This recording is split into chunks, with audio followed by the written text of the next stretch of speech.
Okay, so we are picking up with Exodus chapter 17. So this is second book of the Bible, still chapter 17. We left off, we are still journeying with the Israelites as they are moving from Egypt to the promised land, the land of milk and honey, the land of Canaan, the place where Abraham walked around and marked the boundaries with his footsteps.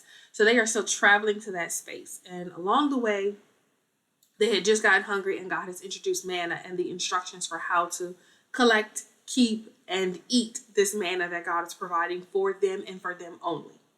So we are in chapter 17, and they are still traveling. They've journeyed a little bit further, and they get to a place, and there's no water. And again, instead of the Israelites turning to God saying, "Hey God, here's what we need," you literally rain down food from heaven for us. You literally send a wind in with quails to give us meat to go with this bread that we're making. You have provided for us in every way. You've made bitter water sweet. You've done all of these things. Like, we see your hand in this. Instead of them doing that, they get mad at Moses again and they start complaining because they're thirsty. They don't have no water. And instead of them just like, I don't know, getting it, because that's what we need them to do here, get it, they go and they argue and fight with Moses because Moses is the leader, and I guess they feel like he is the one that is responsible for them. And so they go, and it says in verse 2, in verse 3. In verse 3, it says that you brought us out of Egypt to kill us and our children and our cattle with thirst. They said the same things in the last chapter about not having food. You brought us out here to die. We had food everywhere, and you brought us out here to die. And they're complaining, but they're continuing to complain to Moses, not to talk to God, not to form the relationship he is trying to build with them, not to lean into his provision, not to call out to God. And we have to remember, you can't decide that the leaders that God has in place over you, your supervisors, your local, state, national, like federal government, like these people, they should be covered under prayer. God, this is what we need in this community, and pray to the Lord and ask God to meet that need. He doesn't even have to meet it through the leaders, but you can't go to them all the time complaining if you're not doing your part. If the relationship, God is your provider. As believers, God is our provider. He takes care of us. If there is a situation, I am expecting God to meet my needs because I have a relationship with an all-powerful, almighty God. And I'm not going to reach out and pick fights with people over resources when I have a God that can create the resources that I need. So they are complaining. You brought us out of Egypt to kill us, and not just us, but our kids and our cattle. You brought everything out here. But you were crying out for freedom, and when you get the freedom that you ask for, you cried out for God for this new job, and now you have it, and now you in here, they asking me to do too much. You cried out to God for all of these, for meeting your needs and guiding and protecting you and bringing you from these places of misery into these places of freedom. And now the freedom that you have, you want to complain about. And you want to keep talking about that old stuff. Leave that alone. Okay? So, Moses cries out to God and was like, what am I supposed to do for these people? They're ready to stone me. They're mad. They're ready to overthrow him and get a different leader who is somehow going to make water appear. Because the provision was in God. It's not in man. Stop looking at man to do the things that you need to do the things that you need to get what you need done. You need to be looking at God. He's your source. And so Moses does what he's supposed to do. God, what I'm supposed to do? What am I supposed to do with these people? Because they are out here acting a fool. They are really ready to stone me. They're ready to take my life. Because, and I don't know how it's going to benefit them, but they're so mad and they're picking fights and they are like, it's getting bad, and I can't hold them off. And God said, look, take the elders with you so those people can calm their people. The elders will tell their people to settle down. The elders will be in control of the people. Take them with you and stand before the rock of Horeb. I'm asking you to go where you are, there is a gigantic rock that has been named as a marker because they don't have like street signs and things like that. So there's trees that are large and deeply rooted and planted and kind of grow forever that are markers. They're rocks that are markers. These are huge landmarks. And so he says, take them there, and I want you to hit the rock. And when you hit the rock, water's going to come out so they can drink. So Moses took the elders, because he is obedient to God if nobody else is. And he took the rock and he went there. He took his rod. The staff that he carries, the same one that was extended over the Red Sea, the same one that went up to Pharaoh and did all of these things. Like showed the signs for Pharaoh that God was a God. And he went before the elders and did it so that the elders could see. He did it. He hit the rock and water comes out. And so he renames this place because this is a place of complaining. This is a place of trials. This is a place of testing. Y'all got on his nerves. Y'all was ready to fight. Y'all wanted to argue, fuss. Ain't nobody tussling with y'all. So this is why he changed the name of the place. And so in verse 8, it says, then came Amalek and fought with Israel. Okay. The same way we say the tribe of Benjamin. Amalek is a tribe of people. It's not one person that came. It's not one army that came. It is a tribe of people. And Amalek or Amalekites are the ones that come. And so Moses says to Joshua, Joshua is his personal assistant, right hand. He is the strength of Moses, basically. Moses is older. He is a lot more settled, and his job is to lead and to rule. But there is always, that right-hand person that takes care of stuff for him. And so Joshua was tasked with choosing men as an army to go fight with the Amalekites. And he tells him, look, gather up your men and let's go. These are escaped slaves who were never trained for war. Because if they were trained for war, they wouldn't have been slaves for very long. They escaped and they had to build weapons because, you would have sharp things. You have to butcher your food. Like you're not going to the grocery store and picking up lamb chops. You're going to the field and picking up a lamb. So of course they would have knives and they would have different utensils, but they were not trained warriors. And so Joshua is going to pick the men who are going to be able to meet him and do this thing. They're going to be the start of the army. He goes to pick fit men. He picks people who have the ability to fight, who are equipped and have the tools necessary to fight. And so they are going to go out and they're going to do battle against the Amalekites or Amalek, who has come against them. And these other cities are coming against them because they are a massive group and they are moving through these areas and they are seen as a threat. Because if these people who are hundreds of thousands in number come out and move into your city, and your city is equal, and they are multiplying rapidly because God has blessed them to multiply. They are strong because they were escaped slaves, so they got a special type of muscle because they've been out here doing all this manual labor, on top of having their own food sources, their own shepherds, their fields. They also had to build bricks, so they have a strength. They've been wandering through this desert and walking, so they got good lower body strength from all this walking they've been doing. But they look terrified. And they're looking for a place to go. So what is most likely to happen is these countries or these cities, these other groups of people are going to try and fight them so that they don't come in and take over their areas. Okay? So Amalek is the first one to try it. And so they come, and Joshua did what Moses said. He gathered up his men. He put together an army. They're ready to go out to fight. And they go out to fight. And Moses, in verse 10, Moses goes with Aaron and Hur and went to the top of a hill. There are two men that go with Aaron to the top of this hill. And when Moses holds his hands up, he stands and he holds his hands up. When he holds his hands up, the Israelites are winning. The tide turns. The power of God is with them. And God is fighting with them and on behalf of them. And they are winning this fight. There are casualties being made. They are making advances through the army of the Amalekites. And so when Moses' hands get tired, you can't hold your arms up for too long. His arms get tired and they start to drop. The tide shifts.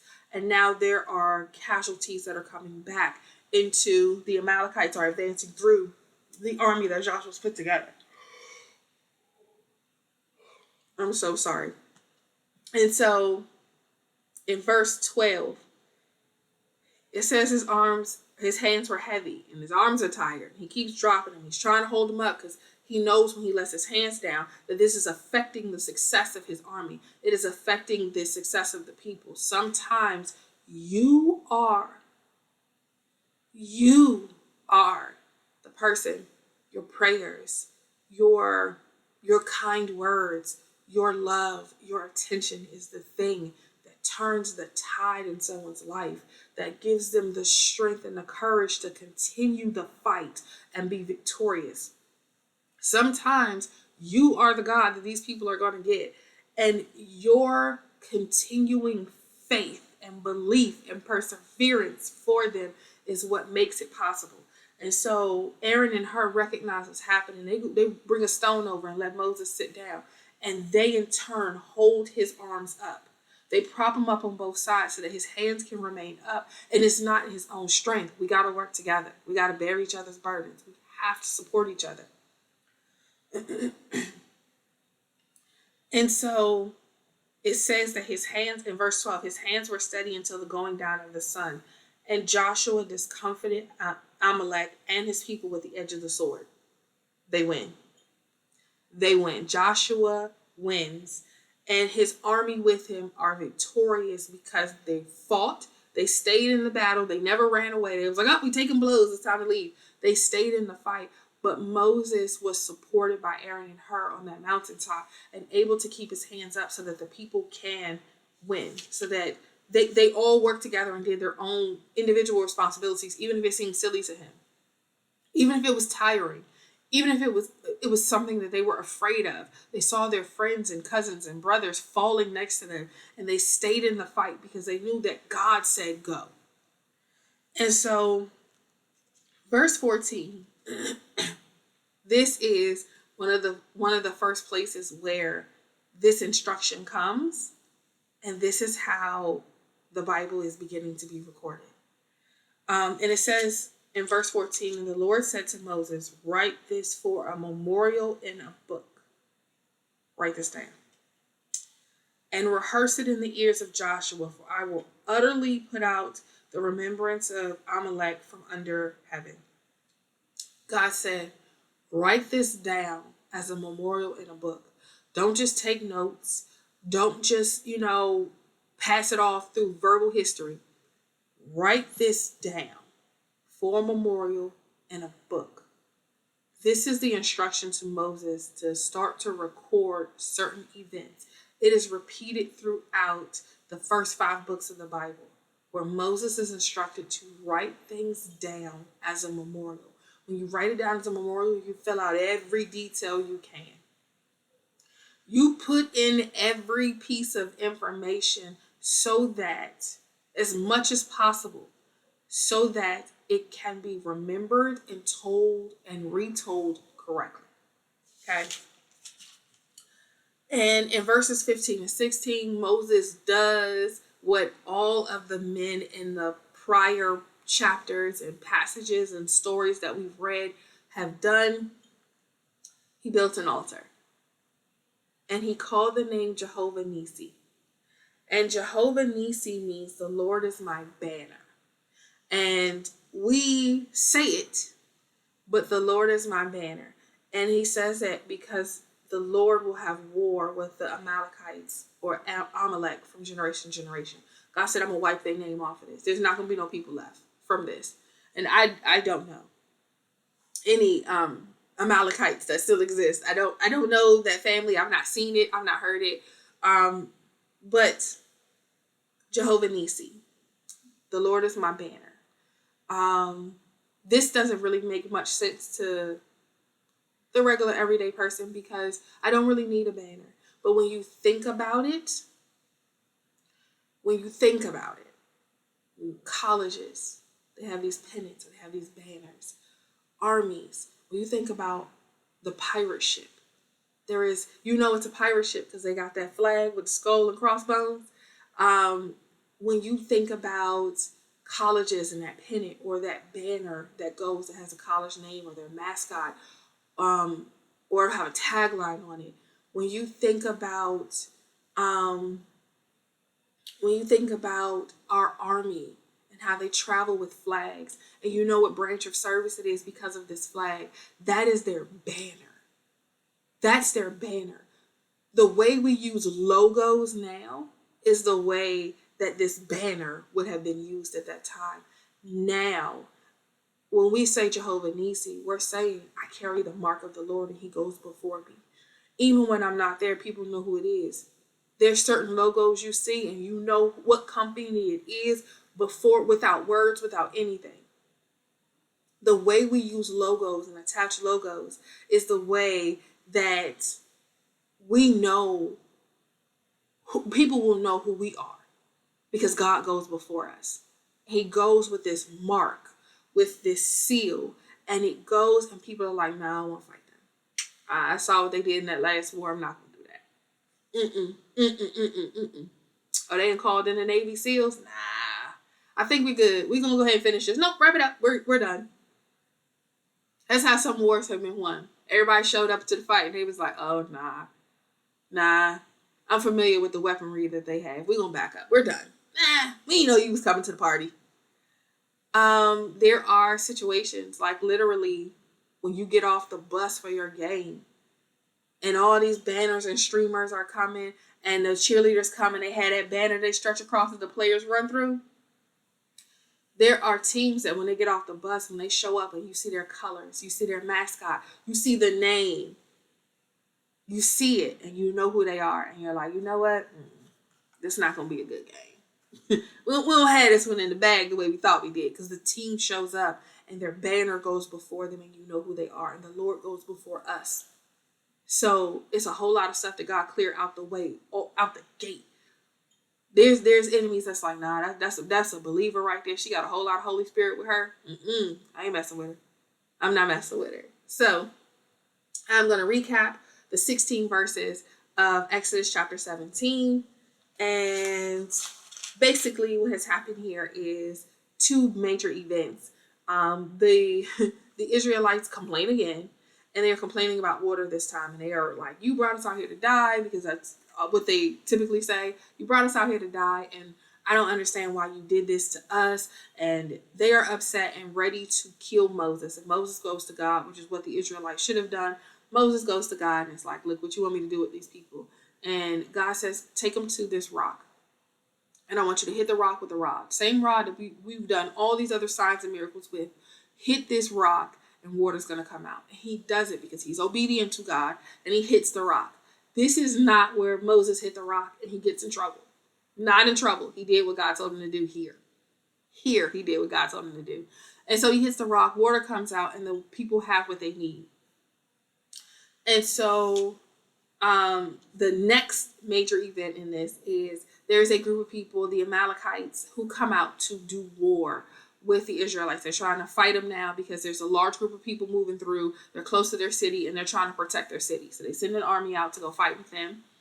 And Joshua is instructed to gather an army, get this army together and bring them out and fight. And as they are fighting, these untrained soldiers, they are escaped slaves. They are not warriors. They are not soldiers. But they come out and they are fighting and they are kind of learning on the job training. In the middle of battle, they're learning how to do battle. And Moses is on a rock overlooking this battlefield and he is seeing them. And when he raises his hands, the tide changes and they become victorious and they are making headways through this other army. And as Moses' arms get tired and begin to drop, they begin to take casualties and get pushed back. And so Aaron and Hur, who are with Moses, put a rock underneath him because he knows he's older, he's getting tired, and they put a rock underneath him and they hold his hands up. So they support him on either side and keeping his hands up so that the Israelite army can be victorious, and they are. And they are wiped out. And then we see where God says, write this down for a memorial in a book. Rehearse this in Joshua's ears. I want you to start to encourage Joshua. Start to tell him how he's a fighter. Tell him about his ability to lead these men. Tell him about the victory that he has gained through me, because I know what I'm going to do with Joshua in the future. I know my plans for him. And I know that if you start doing what I tell you to do now, rehearse this, tell him over and over and over and over again, then he will naturally look for me and rely on me because of the victories we have now when he doesn't realize it. So when he goes into spaces that it is a sure defeat, he will not think it's a defeat because he'll understand and know that I am with him. So sometimes the instructions that we get, sometimes the lessons that we give our kids as children, as young adults, reinforce who they're going to be as adults. So I want you to speak life. I want you to speak wholeness. I want you to speak victory to your children and to the young adults in your life, because Joshua's not really a kid. He is a whole grown man. And to the young adults and the people around you, because you don't know what's next in their story. And they need to know that they can trust God, that they can lean on him, and that they can be successful through him. All right, y'all. Be blessed.